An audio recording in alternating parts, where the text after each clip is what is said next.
Hello and welcome to Lesson 1 of the Business English course, Essential Job Vocabulary. Let's begin by answering the question, where do you work? This seems like a simple question, but there are many ways to answer it. I work at, I work in, I work for, and I work with. Each preposition is correct in a different context. I work at and I work for are used with the name of the company. For example, I work at Espresso English. I work for Nike. You can also use for if you work directly for a famous person. I work for Tom Cruise. I'm his public relations manager. I work in is used in 4 situations. You can say, I work in a place. I work in an office. I work in a school. I work in a factory. You can also use in with a city or a country. I work in Paris. I work in France. I work in is also used with a department or area of a company. I work in the marketing department. I work in human resources. I work in sales. Finally, you can use I work in with a general area. I work in finance. I work in medical research. I work in consulting. You can say I work with the things or people that are the objects of your day-to-day work. For example, I work with computers. I'm a teacher. I work with special needs children. If you want to add more details about your work, you can say, I'm responsible for. I'm responsible for updating the company website. I'm responsible for interviewing candidates for jobs. After I'm responsible for, use the ing form of the verb. Let's review. I work at a company.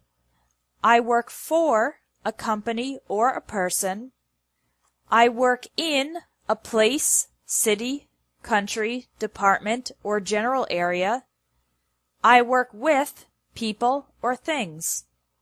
In conversational English, the question where do you work is commonly phrased as what do you do or what do you do for a living.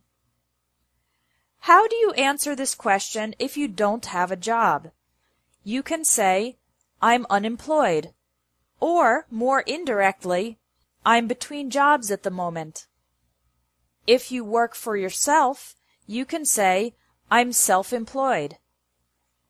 If you have your own company, you can say, I own a small business, or more specifically, I own a restaurant, or I own a graphic design company.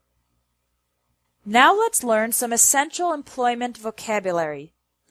When you are officially accepted into a new job at a company, you are hired by the company. For example, I was hired by an insurance company just 2 weeks after graduating from college. When you're hired, you become an employee of the company. The company becomes your employer. The other employees in the company are your colleagues or co-workers. The person above you who is responsible for your work is your boss or supervisor.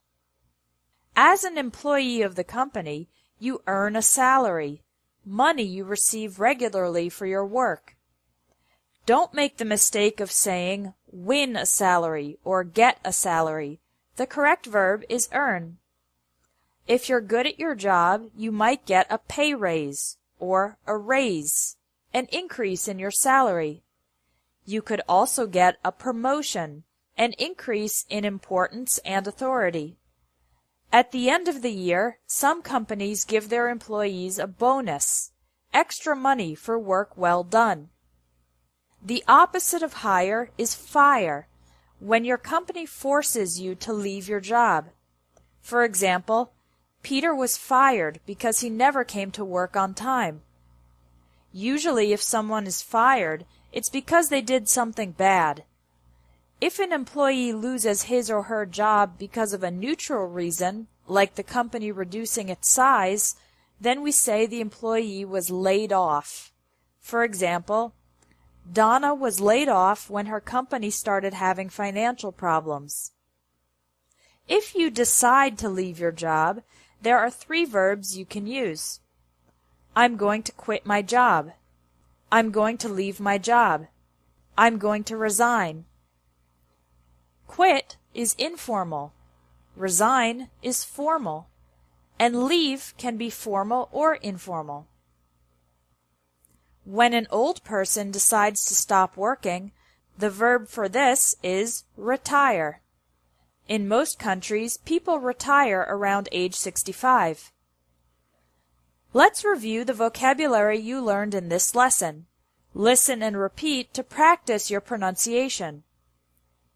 Hire, employee, employer, colleague, coworker, boss, supervisor, fire, laid off, earn a salary, get a pay raise, get a promotion, get a bonus, quit your job, leave your job, resign from your job, retire. Now you can take the vocabulary quiz to practice using these words and sentences. There's also a bonus quiz with extra vocabulary related to professions. That's it for Lesson 1 of the Business English course. Come back tomorrow for Lesson 2, Interview English.